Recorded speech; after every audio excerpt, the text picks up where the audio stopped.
کتاب نہ لاتے ہوئے آخر ماں دلاور کا پتہ بتانے کو راضی ہو جاتی ہے۔ خود کو بار بار بوجھنی یعنی بندریا کہتی ہے، جس کے جب اپنے پیر جلنے لگے تو اپنے پیروں کے نیچے اس نے اپنے بچوں کو لے لیا، ایسی بوجھنی۔ احساس ملامت اس قدر ہے کہ جیپ میں سفر کے دوران جنگل سے گزرتے ہوئے وہ مسلسل اس احساس کی زد میں ہے کہ اپنی عزت بچانے کے لیے، جس کو بچانے کی خاطر اس کا شوہر قتل ہوا اور اس کی عزت کی حفاظت کرتے ہوئے اس کا بیٹا قاتل بنا، مجرم بنا، اب کیسے وہ اس عزت کو ان پولیس والوں کے حوالے کر سکتی تھی؟ خود کو بو سونگھنے والی کتیا کہتی ہے، جو پولیس والوں کے ہمراہ بو سونگتی ہوئی اپنے بچے کے ٹھکانے تک انہیں لے جا رہی ہے۔ صوبا کے بازو سیاہ چادر کی گٹھری میں لپٹے ہوئے تھے، پھر وہ اس سیاہ چادر کی ایک گٹھری بنا کر سر پر رکھتی ہے، زخمی بدن سے کراہتی ہوئی پتھروں پر سے ننگے پاؤں لے جا رہی ہے۔ احساس ملامت کا یہ عالم ہے کہ وہ خود کو ماں نہیں ڈائن کہہ رہی ہے۔ ارے کوئی تو پوچھے، صوبا موجنی، اس گٹھری میں کیا بندھا ہے؟ ماں ڈائن کہے، یہ موت کی دلہن کا تحفہ ہے جو ایک ماں اپنے بیٹے کو دینے جا رہی ہے، سپاہیوں کی بارات کے ساتھ۔ دلاورے، تیرے جیسے غیرت مند بیٹوں کی بے کس مائیں ایسی ہی دلہن لاتی ہیں، موت کی دلہن۔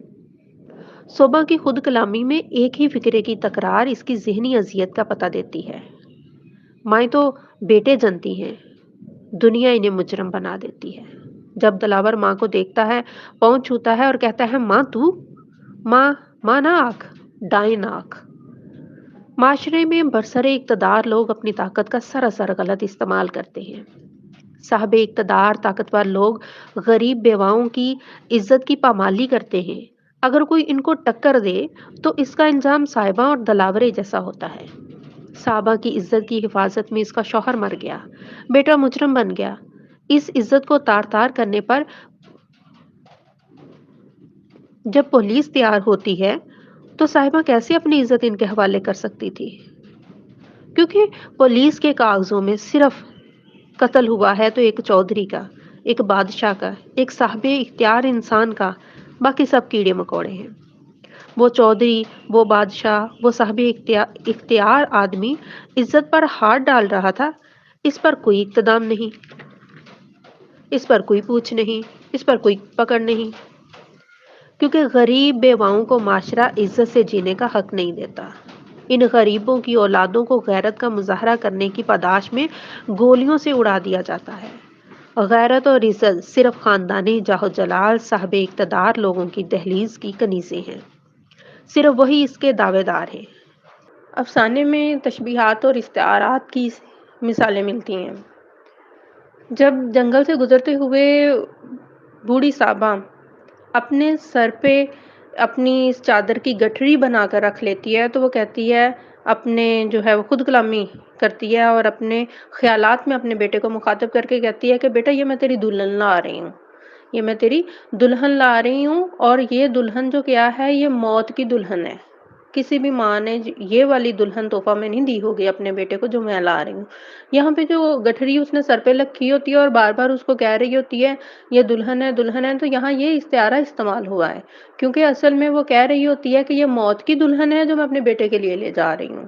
اور تشبیہ کی مثال جو ہے اس افسانے میں ملتی ہے کہ جب دروازہ کھلتا ہے تو وہ اس قدر زوردار آواز سے کھلتا ہے کہ یوں لگتا ہے جیسے نا کئی قیدیوں کی زنجیروں کی آواز آئی ہوئی، ان کی ہتھ کڑیوں سے لٹکتی زنجیروں کی جو ہے یہ آواز ہو۔ تو منظر نگاری جو ہے اس میں بہت خوب بیان ہوئی ہے، خاص طور پہ وہاں پہ جہاں جنگل سے گزرتے ہوئے سانپ اور بچھو پیروں کے اوپر سے گزر رہے ہوتے ہیں اور تھانے دار اپنی چھڑی سے سامنے آنے والی جو ہے وہ ہر شاخ جھاڑی کو وہ پرے کرتا ہوا نظر آتا ہے نا، تو منظر نگاری کی وہاں پہ بڑی ایک ایسی کیفیت جو ہے وہ انسان اس کیفیت میں مبتلا ہو جاتا ہے جیسے وہ خود اس جنگل سے جو ہے وہ کاری گزر رہا ہو۔ جزیات نگاری کی ایک مثال جو اس افسانہ سے ملتی ہے، جیپ گھور تاریکی میں اندھی کچی دھول اڑاتی کسی درخت کے ٹنڈ سے ٹکرا کر لڑکھڑائی، صوبا اچھل کر جیپ کی چھت سے جا بجی۔ اے سی پی نے ڈرائیور پر گالیوں کی بچھاڑ کر دی۔ اس میں اے سی پی کا کردار شفاق، بے رحم، حریص کردار ہے۔ کیونکہ اسے فکر ہے تو یہ کہ اگر صاحبہ اس وقت مر گئی، پتہ معلوم نہ ہوا تو ان کی آگے ترقی نہیں ہو پائے گی۔ ترقی کی لالچ میں وہ صاحبہ کی جان کو قیمتی سمجھ رہا تھا۔ اس سے پہلے جب وہ پتہ نہیں بتا رہی تھی تو صاحبہ پر گندی نظر گاڑے ہوئے تھا۔ جب صاحبہ بتانے کو تیار ہوئی تو فوراً سے اسے ماجی ماجی کہنے لگا۔ ڈرائیوروں کو گالیاں بھی اس لیے دیتا ہے کہ اب کہیں اس کی جان نہ چلی جائے، اسے ترقی نہیں ملے گی۔ کہتا ہے ماں جی کو آرام سے بٹھاؤ، قانون کی مدد کرنے جا رہی ہیں، یہ بڑی عظیمہ ہے، میں ان کو سلام پیش کرتا ہوں۔ مجرم کی کوئی ماں نہیں ہوتی، ماں جی جانتی ہیں۔ جب ایک سپاہی کہتا ہے کہ ہو سکتا ہے ماں جو ہے وہ ہمیں ٹرخا رہی ہو اور دائیں بائیں گھما رہی ہو جنگل میں، تو تب وہ بتاتا ہے کہ نہیں، عزت سے بات کرو ماں جی سے، ماں قانون کی مدد کرنے جا رہی ہے۔ ماں کو پتہ ہے مجرم کی کوئی ماں نہیں ہوتی، وہ تو مجرم ہے، وہ تو مجرم ہی رہے گا، ماں اس کو بیٹا نہیں سمجھتی، اس لیے ہمیں بتانے جا رہی ہے۔ اس سے پہلے یہ کس طرح سے ایک ڈنڈے سے اس چیز کی تسلی کر رہا تھا، اس کے سینے کے ابھرے ہوئے حصوں میں اپنی چھڑی کو دبا دبا کے اس چیز کی تسلی کر رہا تھا کہ یہ کس قدر بھری ہوئی ہے اور ان کے کتنا کام آ سکتی ہے۔ اور بار بار اس چیز کا انہیں لالچ بھی تھا کہ اگر پتہ نہیں بتاؤ گی تو ہم بھیڑیے بن کر تم پر جپٹ پڑیں گے، کیونکہ پولیس کی وردی میں وہ ہٹلر تھے، بے صفاک لوگ تھے۔ کردار صاحبان جو ہے اس میں ایک مجبور ماں کا کردار ہے، لاچار ہے، غریب ہے، ایسی ماں جو بچے کے ہاتھ میں پین دینا چاہتی ہے، وہ روز اس کا بستہ، اس کی کتابیں سنوار کے رکھتی ہے، پین کو بار بار، قلم کو بار بار دھو کر رکھتی ہے، اور اسکول کے ماسٹر سے جا جا کے پوچھتی ہے کہ میرے بیٹے کا نام تو نہیں کہیں کٹا، اور ماسٹر صاحب بھی ان کی تسلی کے لیے کہتے ہیں اگلے سے اگلے رجسٹر پہ بھی چڑھا دیا گیا ہے، کٹے گا کیسے؟ لیکن غریبی میں وہ عزت سے جینا چاہتی ہے، لیکن غریبی سے عزت سے جینے نہیں دیتی، اور اسی عزت سے جینے کی خاطر اس کے بیٹے کے ہاتھ میں پین کی جگہ جو ہے چھری آ جاتی ہے اور وہ مجرم بن جاتا ہے۔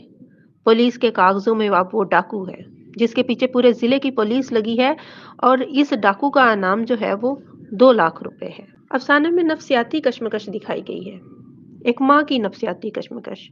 جب دوران تفتیش وہ بے ہوشی کے قریب ہوتی ہے تو اسے یوں لگتا ہے جیسے اس کا بیٹا دلاور اس کے سر پہ کھڑا ہے اور کہہ رہا ہے اماں تیری حرمت بچانے کو تو میرا باپ قتل ہوا، میں ڈاکو کہلوایا، تو میری جان بچانے کو بے حرمت ہو رہی ہے، پتہ دے دے اماں، میرا پتہ ان شکروں کو بتا دے، تو خود کہتی تھی جان عزت کی میل ہوتی ہے۔ تشبیہات اس افسانے میں ملتی ہیں۔ تشبیہ کی ایک مثال ہے، بیرک کا دروازہ کھلا جیسے کئی قیدیوں کی بیڑیاں مل کر جھنجھلائی ہوں۔ مصنفہ نے یہاں پر کئی سوال چھوڑے ہیں اس افسانے میں کہ جاگیرداری نظام کی لعنت آخر کب ختم ہوگی، جو ایک غریب کو عزت دار ہونے کا حق بھی نہیں دیتی۔ عزت غریب کی نہیں ہوتی، غریب عزت سے جی بھی نہیں سکتا۔ مصنفہ لکھتی ہیں غریب کی عزت تو نرا کگو کوڑا ہوتی ہے، جتنا بھی اس کو سنیت سنیت کا رکھے آخر تڑک ہی جاتا ہے۔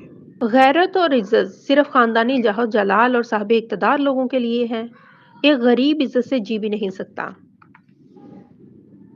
اگر غریب عزت سے جینا چاہتا ہے تو یہ صاحب اقتدار لوگوں سے ٹکر لے لیتا ہے، تو یہ صاحب اقتدار لوگوں سے کوئی بھی یہ سوال کرنے والا نہیں ہوتا کہ رات کے اندھیرے میں وہ چودھری، وہ بادشاہ، وہ صاحب قدر انسان ان کے گھر میں کر کہہ رہا تھا، لیکن چونکہ وہ صاحب اختیار انسان تھا، پولیس کے کاغذوں میں مجرم ٹھہرا تو صرف دلاور۔ مصنفہ صاحبہ ہمیشہ عورت کے لیے آواز اٹھاتی ہیں، اس وقت بھی وہ ایک مجرم کی ماں کی جو داستان ہے وہ ہم تک پہنچاتی ہیں، اور اس کے ساتھ پولیس کا کیسا وحشی سلوک ہے اس کی روداد سناتی ہیں۔ جاگیرداری نظام کی لعنت پر یہ افسانہ ہے، اور محکمہ پولیس کا وحشی تفتیشانہ نظام اور ماں کی مامتا کی ایک کہانی ہے۔ شکریہ۔